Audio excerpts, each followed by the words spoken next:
All right, today is going to be all about New Port Richey. This area right up here, northwest side of the Tampa area, just maybe a little bit outside of what you would consider Tampa, but this is an area that people ask about a lot, so let's get into it.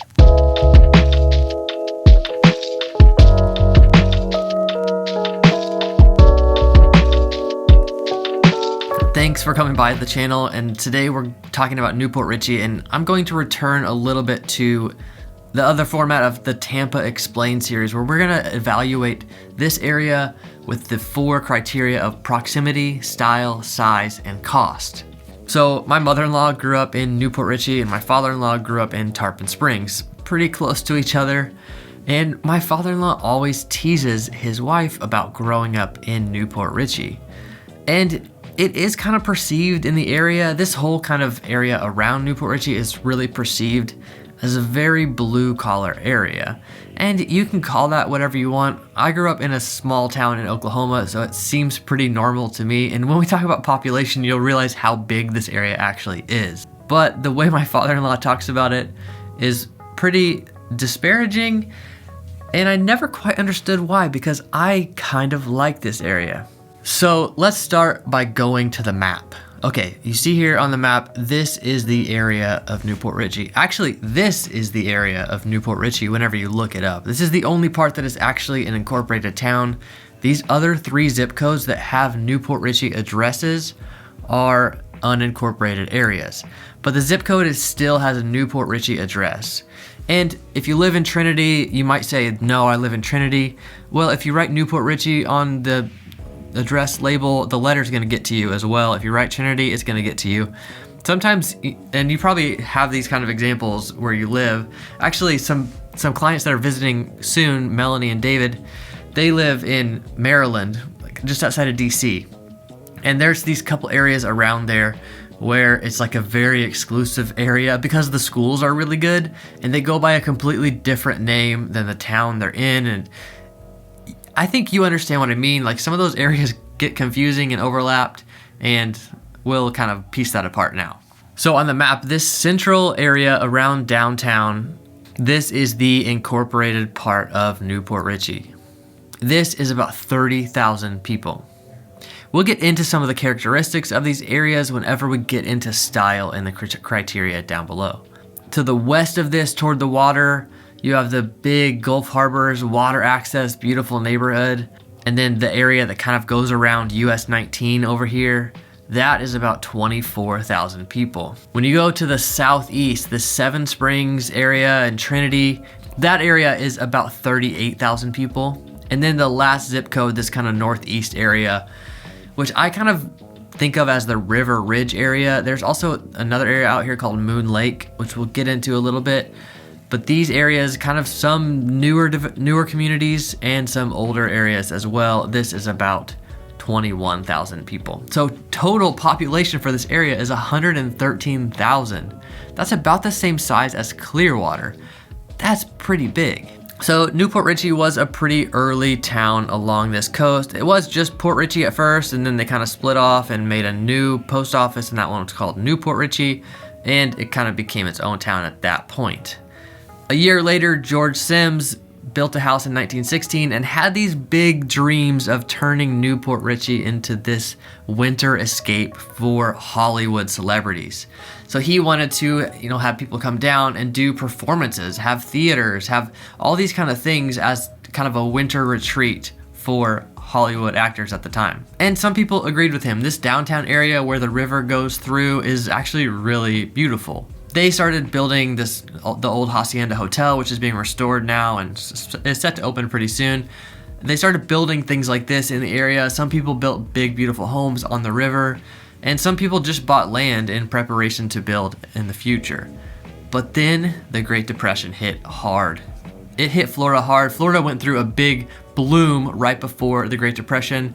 As we talked about in like the Ybor City and West Tampa videos, this whole area was hit really hard during the Great Depression, and New Port Richey was no stranger to that. That caused a decline for a while, not really in terms of population, but in terms of industry and income growth for the area. But let's talk about today. And let's start by like kind of identifying some key parts of this area.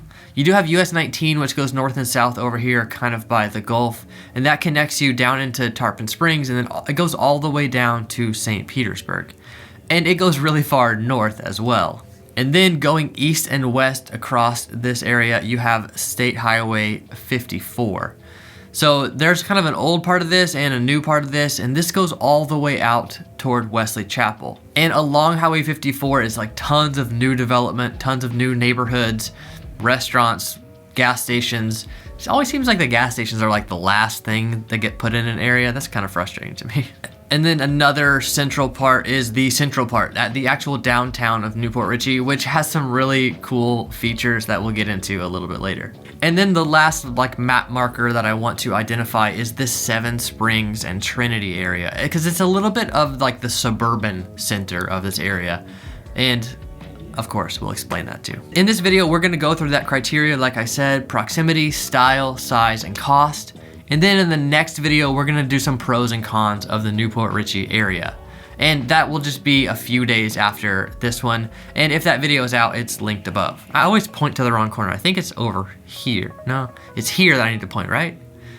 I don't know. Okay, when we get into proximity, it's always hard for me to decide on an anchor. So I'm just anchoring this to downtown. Just know that the northeast area, the River Ridge area, is gonna be a little bit further from all these things. And I mean, like the Gulf side is going to be a little further than the things that are in downtown Tampa, but I think this will give you a good gauge of the area. And in terms of proximity, so getting from downtown to like the Trinity Seven Springs area is about 10-12 minutes. And that area has a lot of the things you need, with like a new Target and Sprouts and Walmart and Publix and those kind of things. Chipotle, that's always a very important one to me.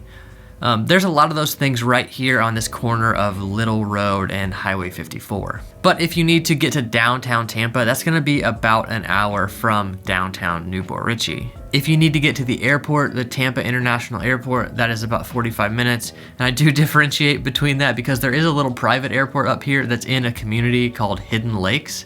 And this community, actually, like the planes have the right-of-way on the roads. Actually wouldn't let me fly my drone in that area for obvious reasons. Okay, and if you live in this area and you want to go to the beach, Fred Howard Park in Tarpon Springs is going to be kind of the closest okay beach. And I like Fred Howard Park. That's where I live, close to that one, so it's just kind of like my beach, like my local beach is how I think of it. And that is about 30 minutes from downtown New Port Richey. If you want to go down to a little bit nicer beach in Honeymoon Island in Dunedin, that's going to be about 45-50 minutes, depending on traffic. Traffic gets pretty bad on US 19 and on alternate 19, which is kind of another option you have. Style is our next criteria. Or should I say criterium? Who knows? I mean, somebody knows. I just don't know. Style. The downtown area has a really unique feel, a really old downtown with this cool river going through, and there are a lot of houses that have access to the river, and even a public boat launch, where I'm sure you have to have a permit for it, but where you can launch boats and jet skis and kayaks and things like that. And as I mentioned previously, there's also kind of a suburban center of town, which is kind of this Trinity Seven Springs area. And people that live in Trinity are very picky about calling it Trinity, but I don't really care. To you, it's all gonna blend together and seem the same. It's like there's an old downtown and there's kind of a new suburban center right here. What I think will help right here is if we actually go into the zip codes and describe the style in each of these zip codes. And let's start over here on the water. So on the Gulf of Mexico, you have the big Gulf Harbors, nice neighborhood with like boat access, pretty easy boat access for big boats. And if you know what I'm saying, then that's important. If you don't know what I'm saying, then that doesn't matter. There are a lot of neighborhoods that may have water access, but they're bridge locked, so you can't get like a sailboat out of there. Or a big boat. I don't know. I have no desire to have a big boat, just like a normal boat. Okay, that'd be fine with me. So there are these like expensive water access homes, and then in this area there are quite a few kind of starter size homes as well, 2 to 3 bedrooms, and there are a lot of 2-bedroom houses in this area overall because of how much of it was built with retirees in mind, or as like vacation home kind of in mind.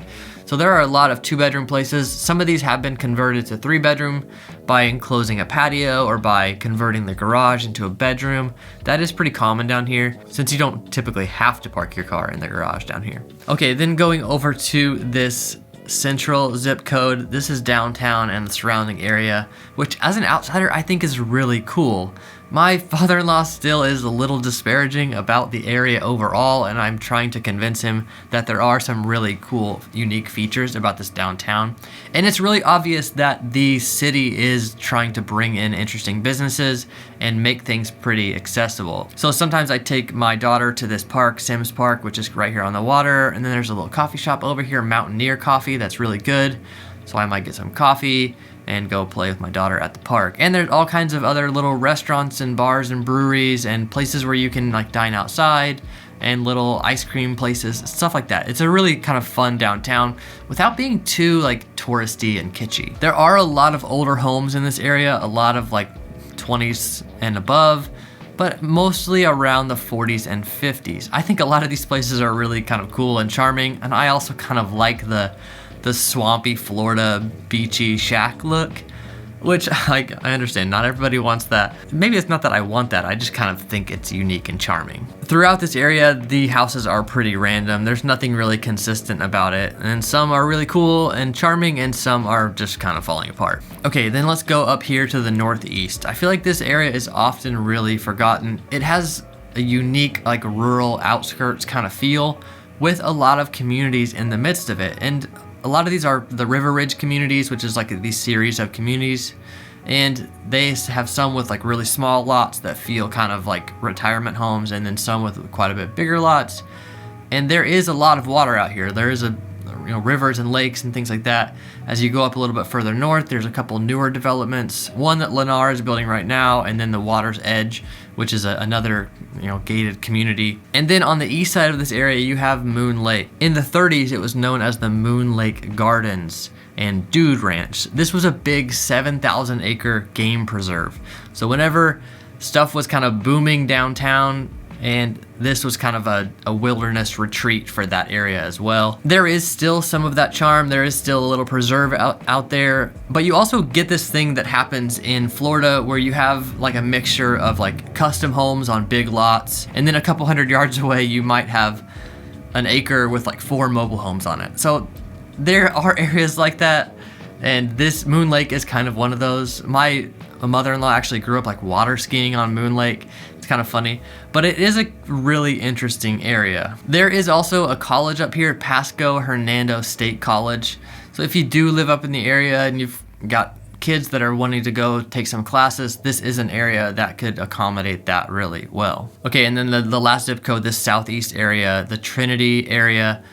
This area is a lot more suburban. There are some like smaller starter homes, kind of northwest part of this area, in the kind of what would more be considered the Seven Springs area, just south of Highway 54. There's a lot of 2 and 3 bedroom houses there, but then as you go south and east, they get into more like communities. So there's a couple of these communities built around golf courses, a couple built around shopping areas. There is a kind of a new potential shopping area down here on the corner of Little Road and Trinity Boulevard.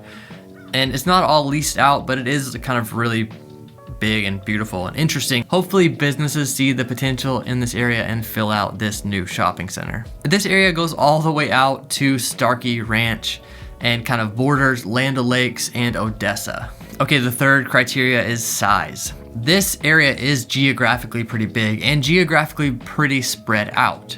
There are a couple kind of state highway feeling roads. I mean, 19 is a US highway, but they still all feel kind of slow. But the bigger obstacle is the difficulty in getting to one of those highways. Yeah, if you live like way northeast, you can get to the expressway, the 589 expressway, and get into Tampa pretty fast.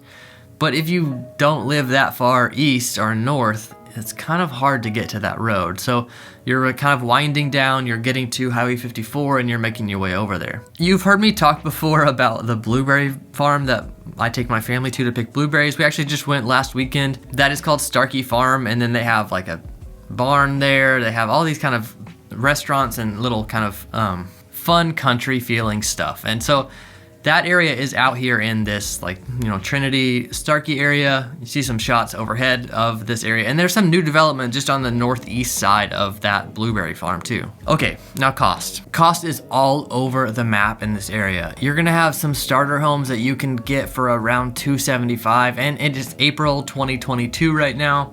Prices are high, obviously, but you can get into something for around $275. Then when you get into water access, you're gonna be close to $1 million a lot of the time, unless it's a really small, like 2-bedroom house or condo. As you go to the northeast, those houses are pretty expensive too. I mean, they're more in the 400 to 600 range, but then when you get a little bit of land around that, that goes up pretty quickly. And of course, the nicer the community, often the higher the HOA payment. So that is something that is a big factor as well when you look at these communities like Water's Edge or Starkey Ranch. So hopefully this provides a good base of your understanding of the New Port Richey area.